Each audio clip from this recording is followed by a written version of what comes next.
السلام علیکم friends and viewers, welcome to my channel Urdu and Islamic quotations. اگر آپ کو میری ویڈیوز پسند آتی ہیں تو پلیز میرے چینل کو لائک اینڈ سبسکرائب ضرور کیجیے اور بیل کے آئیکن کو دبانا مت بھولیں تاکہ آپ کے لیے میں مزید ایسی ویڈیوز بنا کے لا سکوں۔ Thank you. بسم اللہ الرحمن الرحیم۔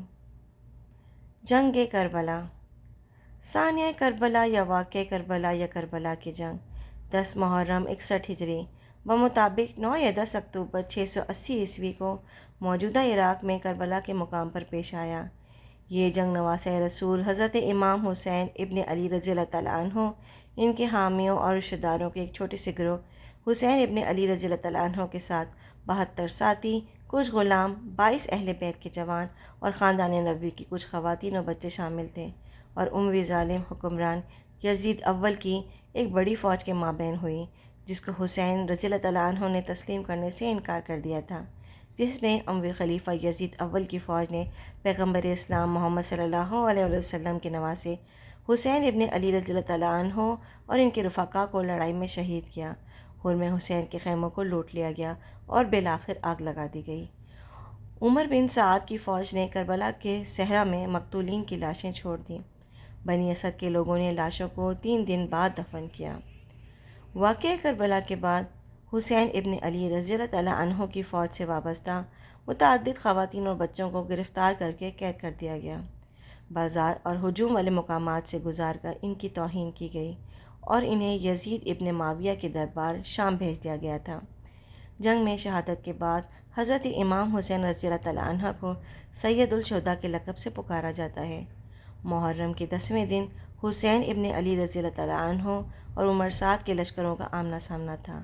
ابو مخنف کے مطابق امام حسین رضی اللہ تعالیٰ عنہ کی فوج کی تعداد 32 گھوڑ سوار اور 40 پیادہ تھا، اور امام محمد باقر کے مطابق 45 گھوڑ سوار اور 100 پیادہ تھے۔ ان کے سامنے عمر بن سعد کی فوج تھی، جس میں 30,000 کے قریب جوان تھے۔ جنگ شروع ہوئی اور حسین رضی اللہ تعالیٰ عنہ اور ان کے ساتھی مارے گئے۔ حسین رضی اللہ تعالیٰ عنہ کی شہادت کے بعد عمر بن سعد کی فوج نے حسین رضی اللہ تعالیٰ عنہ کی فوج کے 72 ارکان کے سروں کو نیزوں پر بلند کیا اور اجسام پر گھوڑے دوڑائے۔ جنگ کی وجہ یہ تھی کہ حسین ابن علی رضی اللہ تعالیٰ عنہ نے یزید ابن معاویہ کی بیعت نہیں کی۔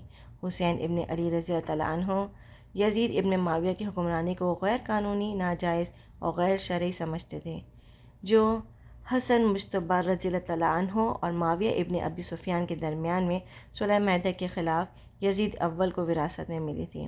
کربلا کی لڑائی کو واقعہ الطف کہا جاتا ہے۔ واقعہ کربلا کو اسلامی تاریخ میں ایک متنازع لڑائی سمجھا جاتا ہے، کیونکہ اس لڑائی کے نتائج اور تفصیلات سے سیاسی، نفسیاتی اور نظریاتی مضمرات تھے، جو آج بھی عصر حاضر تک تنازع کا شکار ہے، کیونکہ یہ معرکہ ان حقائق کے سلسلے میں سب سے نمایاں واقعہ ہے جس نے سنیوں اور شیعوں کے مابین تعلقات کو تشکیل دینے میں ایک اہم کردار ادا کیا تھا۔ پوری تاریخ میں جنگ کربلا اور اس کے لمحاتی تفصیلات شیعوں اور ان کی سب سے اہم ثقافتی بنیادوں میں سے ایک علامت بن گئی۔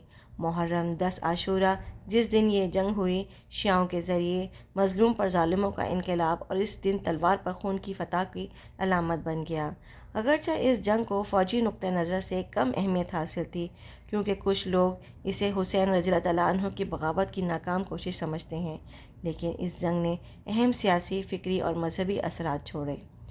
نعرہ اوہ انقلابات الحسین شیعہ ثقافت کے انقلاب کی مرکزی عنصر کی حیثیت اختیار کر گیا، اور جنگ اس کی تفصیلات اور نتائج شیعوں کے لیے ایک عظیم روحانی قدر کی نمائندگی کرتے ہیں، جو جنگ کربلا کو ناانصافی کے خلاف سیاسی انقلاب تصور کرتے ہیں۔ جب کربلا میں واقع حرم الحسین شیعوں کے لیے ان کی عقیدت مندوں کی زیارت کے لیے ایک مقدس مقام بن گیا، اور ساتھ ہی ان کی قبر حاضری کے دوران میں خصوصی دعاؤں کی تکرار بھی حسین رضی اللہ تعالیٰ عنہ کے شہید کے نتیجے میں ان کی موت کے حادثے سے متعلق مذہبی تحریروں، خطبات، تبلیغ اور خصوصی دعاؤں کا ایک سلسلہ سامنے آیا اور ان کے قتل کے واقعے کو بیان کرنے والی درجنوں کتابیں مرتب کیں۔ شیعہ جنگ کربلا اور ایک ایسی درسگاہ سمجھتے ہیں جس میں قربانی، سچائی اور آزادی جیسے بہت سے معنی سامنے آتے ہیں۔ شیعوں کے مطابق اس واقعے کی علامتوں نے ایرانی انقلاب اور شاہ کی حکومت کا مقابلہ کرنے کے جذبے میں ایرانی عوام کو متحرک کرنے میں ایک کردار ادا کیا تھا۔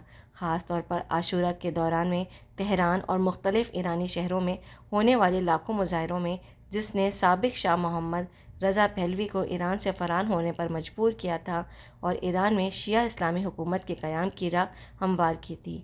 شیعوں کے مطابق اس واقعے کا جنوبی لبنان میں اسرائیلی قبضے کے مقابلے میں اسلامی مزاحمت میں بھی ایک کردار تھا۔ Thanks for watching.